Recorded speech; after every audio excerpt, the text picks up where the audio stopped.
Hello বন্ধুরা, আমি তোমাদের কাছে নতুন একটা রেসিপি নিয়ে এসেছি। দই দিয়ে মিক্সড ফ্রুট।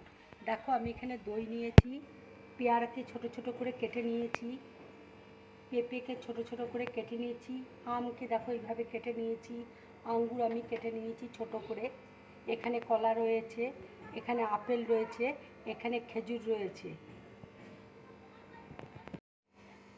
আর দেখো এখানে আমি বরফ নিয়েছি। এবার দেখো মিক্সির মধ্যে দইটা নিয়ে নিচ্ছি।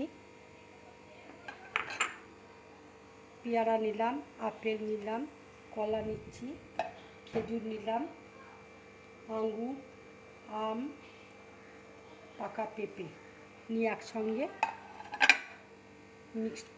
মিক্সড করে আমি পিষিয়ে নিচ্ছি। দেখো, আমি মিক্সিতে পিষিয়ে দিয়েছি। এবার আমি গ্লাসের মধ্যে বরফ দিয়ে দিচ্ছি।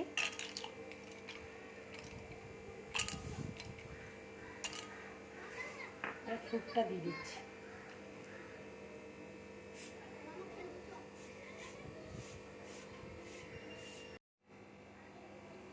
তোমরা ইচ্ছে করলে মিক্সড ফ্রুটে একটু চিনি দিতে পারো, আমি কিন্তু এখানে চিনি দিইনি। তোমাদের যদি ভালো লাগে তোমরা একটু চিনি দেবে। যদি আমার এই রেসিপিটা তোমাদের ভালো লাগে তাহলে লাইক করবে, শেয়ার করবে, আর ড্রিম ব্লগ চ্যানেলটাকে সাবস্ক্রাইব করবে। নমস্কার।